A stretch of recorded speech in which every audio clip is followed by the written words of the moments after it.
퇴직하고 나면 여유가 생길 줄 알았어요. 그런데 왜 더 쪼들리는 느낌이 들까요? 축의금, 건강식품, 손주 장난감까지 하나하나 보면 별거 아닌데 통장은 왜 항상 바닥일까요? 명절마다 친척들 얼굴 보기도 부담스러워요. 돈이 드니까요. 몸이 아파서 병원 가야 하는데 카드값부터 떠올라요. 적게 벌어도 잘 사는 사람도 있다는데 왜 나는 늘 부족하죠? 혹시 위의 이야기 중 하나라도 내 마음을 건드렸다면 지금 이 영상을 끝까지 보셔야 할 이유가 충분합니다. 많은 사람들이 이렇게 말합니다. 가난은 운이야. 돈이 없으니까 아껴 쓰는 수밖에 없지. 나는 사치 안 해. 오히려 참는 편이야. 하지만 정말 그럴까요?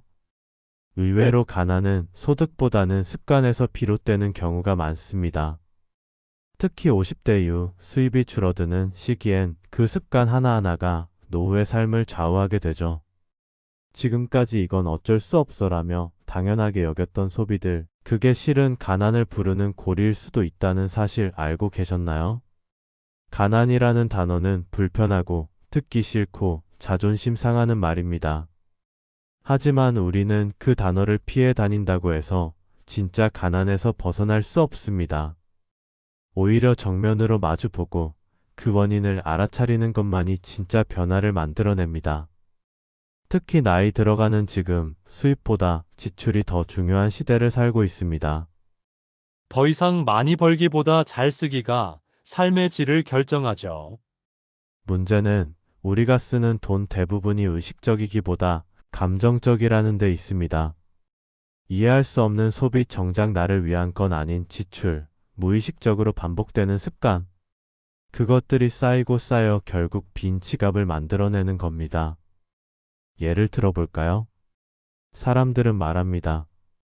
손주한테 이 정도는 해줘야지. 남들 다 하는데 나라고 빠질 순 없지. 요즘은 건강식품이라도 안 챙기면 큰일 나. 차는 그냥 있어야 편하지. 이런 말들은 결국 당연한 소비처럼 들리지만 사실 이 안에는 우리가 의심 없이 받아들여온 가난을 부르는 고정관념이 숨어 있습니다. 체면, 의리, 불안감, 외로움, 사랑, 이 모든 감정이 지갑을 여는 열쇠로 작용하죠. 문제는 그 소비의 결과가 삶을 더 풍요롭게 만드는 것이 아니라 더 불안하고 더 쪼들리게 만들고 있다는 점입니다. 실제로 통계청과 한국금융연구원의 보고서에 따르면 중장년층의 평균 월 지출액 중 불필요하거나 감정적인 소비가 차지하는 비율이 무려 30%에 달한다고 합니다. 그 중에서도 특히 의무감 소비와 보상심리 소비가 가장 큰 비중을 차지했죠. 쉽게 말해 꼭 필요해서 쓰는 게 아니라 그럴 수밖에 없는 분위기, 기분 전환이라는 이유로 돈을 쓰고 있다는 겁니다. 이쯤 되면 질문을 던져야 합니다. 과연 지금 내 지출은 진짜 필요해서 비롯된 걸까요? 아니면 누군가에게 좋은 사람으로 보이고 싶어서? 혹은 스스로를 위로하고 싶어서? 정말 나를 위한 소비인지 아니면 나를 더 가난하게 만드는 소비인지를 구분할 줄 알아야 합니다. 예를 들어 체면 때문에 하는 소비는 그 순간은 뿌듯하지만 반복되면 노후 자금을 잠식합니다. 자식이나 손주를 위한 소비는 사랑처럼 느껴지지만 지나치면 스스로를 지치게 만들죠. 건강을 위해라는 이유로 사는 건강식품이 정작 식사나 수면보다 효과가 없는 경우도 많습니다. 차가 없으면 불편하다는 생각에 유지하는 자동차도 실제론 연 10회도 사용하지 않는다면 큰 지출에 불과합니다. 이 모든 것이 습관이 되고 그 습관이 쌓여 결국 돈이 없어 힘든 삶이 만들어지는 겁니다. 더 무서운 건 이러한 소비를 하는 사람 대부분이 자신이 가난해진 이유를 운이나 사회 탓으로 돌린다는 점입니다. 하지만 냉정히 들여다보면 그 시작은 대부분 내 안의 선택에서 비롯된 경우가 많습니다. 물론 모든 소비가 잘못됐다는 건 아닙니다. 하지만 무의식적 소비, 감정적 소비, 체면, 소비는 분명 돌아봐야 할 문제입니다.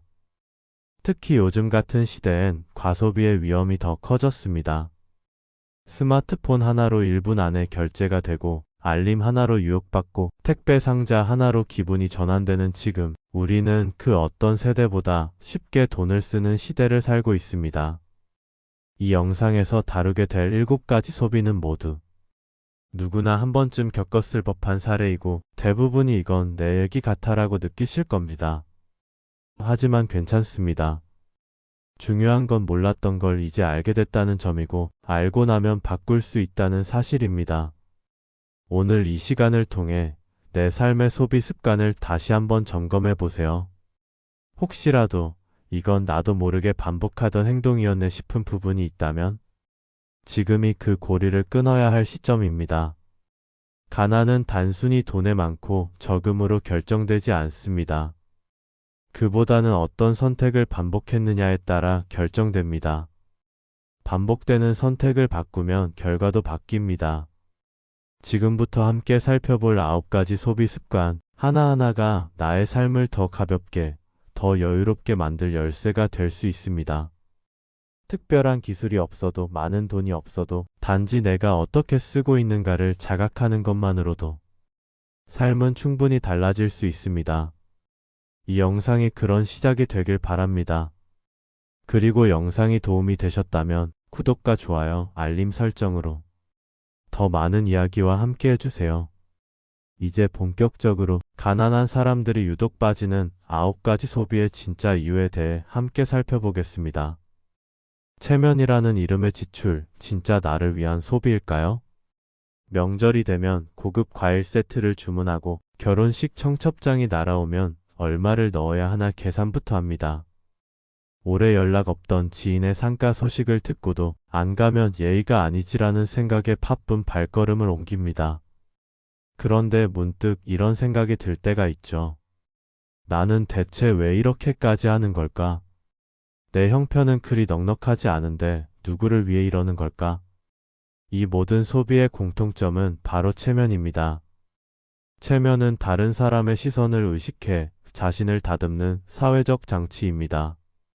하지만 지나친 체면은 결국 나 자신을 갉아먹는 칼이 될 수도 있습니다. 누구도 강요하지 않았지만 우리는 스스로 그래도 이 정도는 해야지 남들 다 하는 데라고 되냅니다. 그리고 그 결과는 한 달 생활비를 갉아먹는 경조사비, 신용카드 명세서에 찍힌 고급 선물 세트, 마음은 허한데 잔고만 줄어든 후회로 이어지곤 하죠. 예를 들어 명절마다 친척들에게 돌아가는 선물 비용, 부조금, 돌잔치나 회갑잔치의 축의금까지 포함하면 1년에 의무감으로 나가는 돈만 수백만 원이 넘는 경우도 있습니다. 하지만 정작 나의 건강검진, 노후 준비, 여행 계획은 늘 다음 해로 미뤄지죠. 이제는 이 물음을 던져야 할 때입니다. 진짜 중요한 건 체면일까요? 나의 생계일까요? 체면을 지키느라 빚을 내는 상황, 그건 결코 존중받을 행동이 아닙니다. 해결책은 아주 단순하지만 실천은 용기가 필요합니다. 내 기준을 세우는 것입니다. 이 정도면 충분하다는 기준을 내 안에 세우고 무조건적인 참여와 부담에서 나를 분리시키는 겁니다. 예를 들어 부조금을 보낼 형편이 안 된다면 짧은 진심의 편지나 안부 전화를 대신할 수도 있습니다. 오히려 그런 정성이 더 오래 기억에 남습니다. 이렇게 생각하실 수도 있습니다. 그럼 인간관계가 끊어지지 않을까요? 이웃과의 정, 친구들과의 신뢰는 결국 서로 도와가며 사는 거잖아요. 맞습니다. 관계는 중요합니다. 하지만 건강한 관계는 경제적 희생 위에 세워지지 않습니다. 형편에 맞는 선에서 진심을 전하는 것이 오히려 오래가는 관계를 만듭니다. 게다가 진짜 내 사람이라면 내가 무리하면서까지 챙기는 걸 원하지 않을 겁니다. 오히려 그럴 필요까지는 없어. 마음만으로 충분해라고 말해줄 사람이 당신 곁에 오래 남을 사람입니다. 체면보다 중요한 건 나의 지속 가능한 삶입니다. 그 삶이 무너지면 결국 누구도 오래 도울 수 없고 어떤 관계도 지킬 수 없습니다. 이제는 모두에게 좋은 사람이 되기보다 내 삶을 지키는 사람이 되어야 할 때입니다. 체면은 비우고 관계는 가볍게, 내 삶은 단단하게.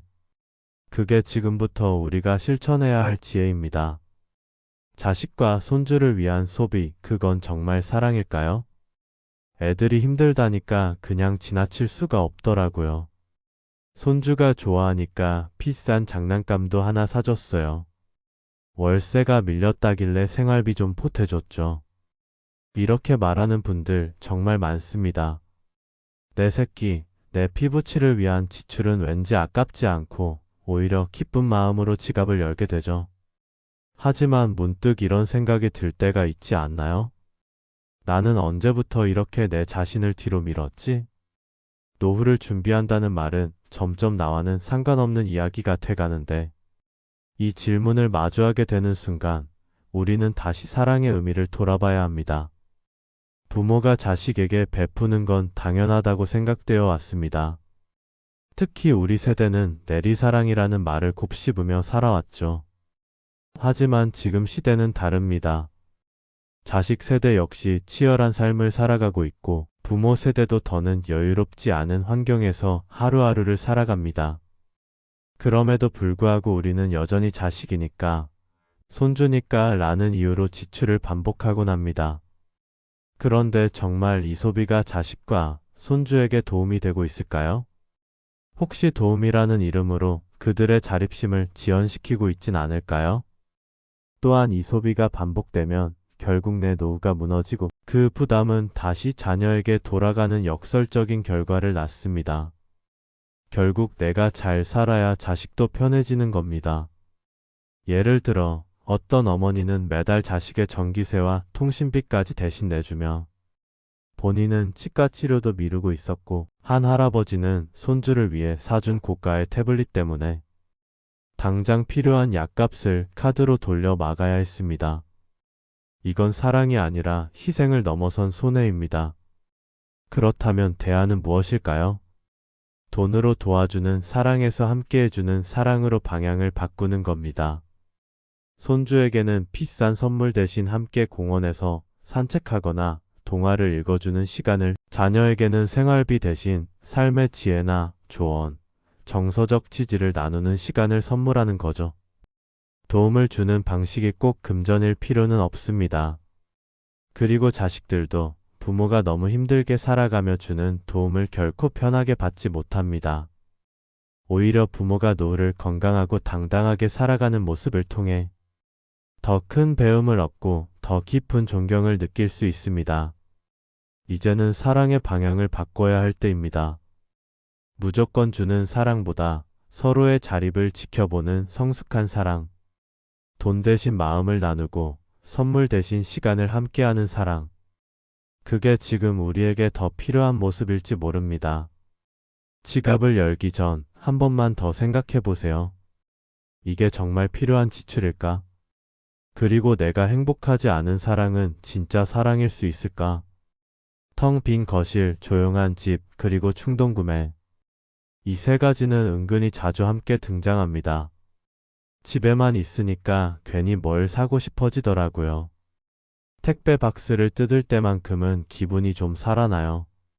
많은 분들이 이런 말 한 번쯤 해보셨을 겁니다. 외로움은 조용히 우리를 잠식합니다. 그리고 그 공허함을 채우기 위해 우리는 소비라는 도구를 꺼내들죠. 1+1 상품, 대형마트의 세일, 쇼핑앱의 할인 알림. 그걸 보고 나면 마치 지금 안 사면 손해라는 착각이 들고 어느새 장바구니는 가득 차 있게 됩니다. 그런데 문제는 그렇게 산 물건들 중 정작 쓰는 건 몇 개나 될까요? 이런 소비를 흔히 감정 소비라고 합니다. 슬픔, 지루함, 외로움 같은 감정을 잠시 잊기 위해, 아니면 뭔가 하고 있다는 느낌을 갖기 위해 하는 소비죠.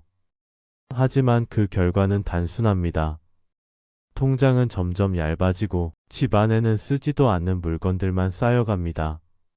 그리고 마음은 여전히 허전합니다. 왜일까요? 그건 외로움은 물건이 아니라 사람, 연결, 활동으로 채워야 하기 때문입니다. 소비는 잠깐의 기분 전환일 뿐 진짜 위로가 될 수는 없습니다. 택배를 뜯는 순간은 설렐 수 있지만 그 기분은 금세 사라지고 빈자리는 더 크게 느껴질 뿐입니다. 그렇다면 이 악순환을 끊으려면 어떻게 해야 할까요? 바로 외로움을 소비로 달래지 않는 연습입니다. 시간을 들여 사람을 만나고 걷고 글을 쓰고 취미를 찾아야 합니다. 예를 들어 일주일에 한 번이라도 동네 도서관이나 공원에 가보세요. 커피 한 잔 사서 천천히 마시면서 주변을 관찰하는 것만으로도 그날 하루의 감정 곡선이 바뀝니다. 무언가를 샀을 때보다 훨씬 더 오래가는 감정의 안정감을 느낄 수 있어요. 글을 써보는 것도 좋고 집 근처 문화센터나 평생교육원 강좌를 찾아보는 것도 하나의 방법입니다. 작은 모임에 나가 차 한 잔을 나누는 것도, 가볍게 산책하며 이웃에게 인사하는 것도 외로움을 줄이는 첫걸음이 될 수 있습니다. 소비는 내 지갑을 줄이지만 사람과의 연결은 내 삶을 확장시킵니다. 지금의 공허함을 물건으로 채우려 하지 마세요. 그건 밑 빠진 독에 물 붓기와 같습니다. 대신 나를 더 단단하게 만들 수 있는 소소한 활동과 진짜 연결감을 선택해 보세요. 그게 진짜 위로가 됩니다. 그리고 그 위로는 돈이 들지 않습니다. 이 정도는 나를 위한 선물이지. 살면서 한 번쯤은 해봐야 하지 않겠어요? 이런 말로 시작되는 소비는 사실 꽤 흔합니다. 특히 50대 이후 인생의 절반 이상을 달려온 지금 시점에선 그동안 참아온 것들을 이제는 해보자는 생각이 자연스럽게 들죠. 예쁘게 머리를 하고 새 옷을 사고 고급 화장품을 하나쯤 장만하고 가고 싶었던 해외여행도 계획합니다. 이 모든 소비는 나를 위한 투자라는 이름을 달고 우리를 설득하죠. 하지만 이 질문을 한번 던져봐야 합니다. 정말 이게 나를 위한 진짜 투자일까? 문제는 이 소비의 기준이 필요보다는 욕구에서 출발한다는 겁니다. 그리고 그 욕구는 대부분 일시적인 감정에서 비롯되죠. 지금 기분이 울적해서, 요즘 외롭고 지루해서, 혹은 SNS에서 다른 사람들의 멋진 삶을 보고 나도 저 정도는 해야지 하는 마음이 들 때, 그 순간 지출은 쉽게 이루어집니다. 그리고 그 결과는 통장은 줄고 마음은 다시 허전해집니다. 진짜 투자는 나를 오래도록 지탱해주는 것에 쓰는 돈입니다. 몸과 마음을 건강하게 하는 생활 습관, 지식과 기술을 쌓는 배움, 사람과의 건강한 관계, 그리고 혼자서도 즐거울 수 있는 취미 같은 것들이죠. 그런 것들은 그 순간만 기분 좋은 것이 아니라 시간이 지나도 삶의 힘이 됩니다. 이렇게 생각할 수도 있습니다. 그래도 인생 뭐 있나요? 지금 아니면 언제 누려봐요? 죽으면 다 소용없어요. 지금 기분 좋게 살아야죠. 그 말도 맞습니다. 삶의 질은 현재의 만족에서 오기도 하니까요. 하지만 그 만족이 다음 달 카드값에 스트레스를 주고 노후 자금에 구멍을 낸다면 그건 즐거움이 아니라 미뤄진 고통일 수 있습니다. 기분 전환이 필요할 땐 꼭 돈을 써야만 하는 건 아닙니다. 가볍게 산책을 하고 좋아하는 음악을 들으며 차 한 잔을 마시고 손으로 글을 써보거나 오래된 친구에게 전화를 걸어보는 것. 이런 활동도 충분히 삶을 환기시키고 내 기분을 바꿔줍니다. 진짜 멋은 과하게 꾸민 옷이나 비싼 물건이 아니라 있는 그대로의 자신을 받아들이는 태도에서 피어납니다. 조금 낡았어도 나에게 맞는 옷, 비싸지 않아도 내 손에 익은 물건, 허세보다는 내 생활에 필요한 것들. 이런 소비야말로 나를 지키고 나를 성장시키는 진짜 투자입니다. 이제는 지출 앞에서 이렇게 물어보세요. 이 소비는 정말 나를 더 좋게 만들까? 만약 대답이 확신에 차 있지 않다면 그건 멈출 이유가 충분한 소비일 수 있습니다. 자동차, 과연 지금도 꼭 필요한 걸까요? 차 없이는 불편해서 안 돼요. 내 나이에 버스 타고 다니긴 좀 그렇잖아요. 많은 분들이 이렇게 말씀하십니다. 자동차는 한때 우리의 자부심이었고, 가족을 태우고 여행도 다니고, 부모님 병원도 모시고 다녔던 기억이 있죠. 하지만 지금 그 차가 여전히 나에게 필요한 존재인지 다시 한번 생각해 볼 필요가 있습니다. 자동차를 유지하는 데 드는 비용은 결코 적지 않습니다. 보험료, 자동차세, 정기검사 비용, 정비비, 기름값. 심지어 주차 공간이 부족한 지역이라면 매달 주차비까지 나갑니다. 막상 1년에 타는 횟수를 따져보면 한 달에 몇 번 정도 마트나 병원 갈 때 외에는 거의 사용하지 않는 경우도 많습니다. 자동차가 편리한 건 맞습니다. 하지만 그 편리함이 매달 몇십만 원을 들여 유지할 만큼의 가치가 있는지는 냉정히 따져봐야 합니다. 더구나 나이가 들수록 운전은 피로를 부르고 안전의 위험도 커지며 운전 중 돌발 상황에 대처하는 능력도 점차 줄어듭니다. 예를 들어 어떤 분은 평소엔 차를 거의 타지 않지만 있어야 마음이 놓인다는 이유로 자동차를 보유 중입니다. 하지만 1년에 몇 번 안 되는 운행을 위해 매달 30만 원 넘는 유지비를 쓰고 운전 스트레스로 병원까지 다니고 있다면 그건 소유가 아니라 짐일 수 있습니다. 대안은 생각보다 간단합니다. 가까운 곳은 걷고 필요한 경우 택시나 대중교통을 이용하는 습관을 들이는 것입니다. 특히 요즘은 고령자를 위한 무임 교통카드나 저렴한 택시 서비스도 많아졌고 동네 마을버스나 폭지 차량도 훨씬 더 편리해졌습니다. 가족이나 지인의 도움을 받거나 필요시 택시를 호출하는 게 차를 매달 유지하는 것보다 훨씬 효율적일 수 있습니다. 오히려 자동차를 없애고 나면 몸을 더 자주 움직이게 되고 걷는 시간이 늘어나면서 건강도 좋아졌다는 분들이 많습니다. 자동차를 안 쓰게 되면 외출을 꺼릴 줄 알았는데 의외로 사람들과 더 자주 마주치고 작은 산책이 하루의 활력이 된다는 이야기들도 많이 들립니다. 무거운 유지비 대신 가벼운 일상, 불안한 운전 대신 안전한 걸음. 자동차 없이도 충분히 나답고 건강하게 살아갈 수 있습니다. 몸에 좋다니까 그냥 믿고 사요. 지나가다 들은 말, TV에서 본 광고 지인이 좋다고 하길래 이렇게 시작된 건강식품 소비, 생각보다 많은 사람들이 무의식적으로 반복하고 있습니다. 약장 속엔 개봉도 안 한 보조제가 가득한데 정작 아침밥은 거르고 하루 종일 소파에만 앉아있는 날이 더 많죠. 그런데 이게 정말 내 건강을 위한 소비일까요? 건강식품 자체가 나쁘다는 건 아닙니다. 문제는 그것을 만능처럼 믿고 생활 습관은 바꾸지 않으면서 보조제에만 기대는 태도입니다. 의사들은 이렇게 말합니다. 건강을 위해 진짜 중요한 건 식사, 수면, 운동. 기초가 무너진 상태에서 보조제를 먹는 건 마치 기초 공사도 안 된 집에 페인트만 덧바르는 것과 같습니다. 예를 들어 어떤 분은 하루에 10가지 넘는 건강 보조제를 꼬박꼬박 챙겨 드시지만 혈압은 여전히 높고 수면의 질도 좋지 않다고 합니다. 병원에서는 스트레스와 운동 부족을 먼저 지적했죠. 그런데 정작 본인은 몸에 좋다니까요. 이거 안 먹으면 더 불안해요. 라고 말합니다. 이런 상황이 반복되면 결국 건강도 지갑도 모두 지치게 됩니다. 그렇다면 대안은 뭘까요? 무조건 먹는 습관에서 벗어나 나의 몸 상태에 따라 전문가의 조언을 참고해 필요한 것만 선택적으로 복용하는 겁니다. 그리고 무엇보다 규칙적인 식사와 충분한 수면, 하루 20분이라도 걷는 습관이 어떤 보조제보다 효과가 있다는 사실을 기억해야 합니다. 건강은 사는 것이 아니라 스스로 만들어가는 것입니다. 식탁 위 최소한 접시, 규칙적인 생활, 꾸준한 움직임.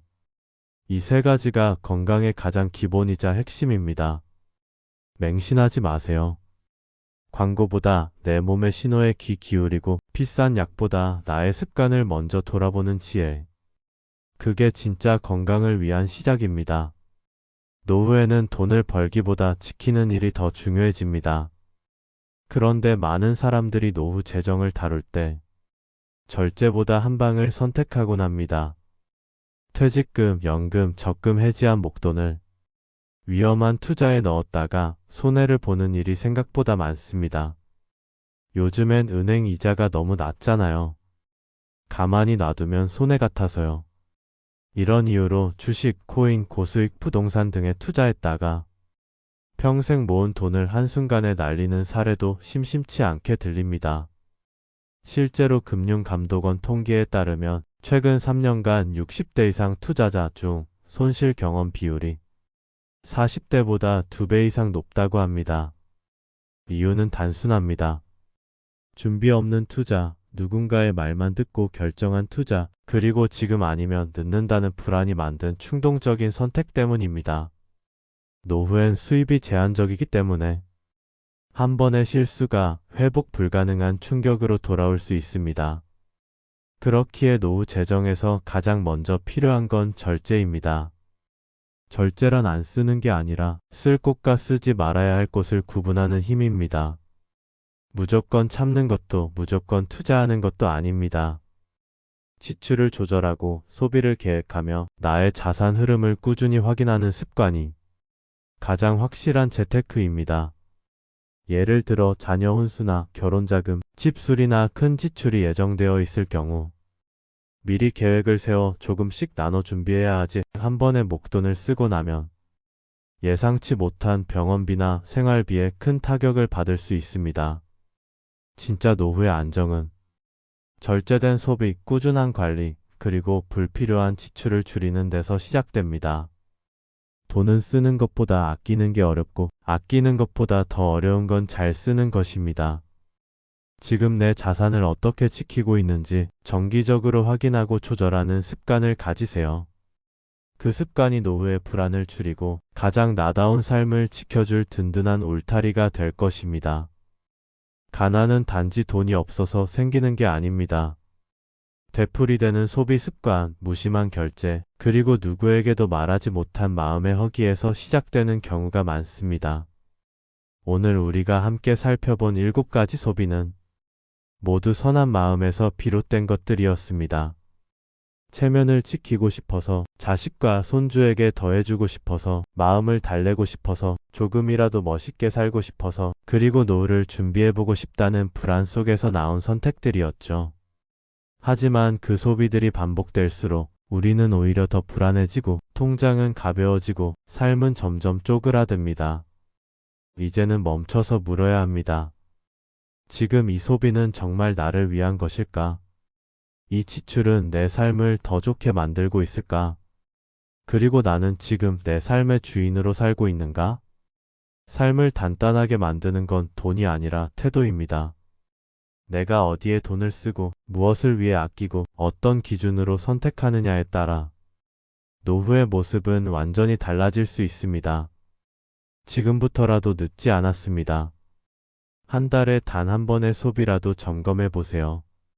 그 순간부터 내 인생은 조금씩 바뀌기 시작합니다. 좋은 소비는 나를 지키고 나쁜 소비는 나를 잊게 만듭니다.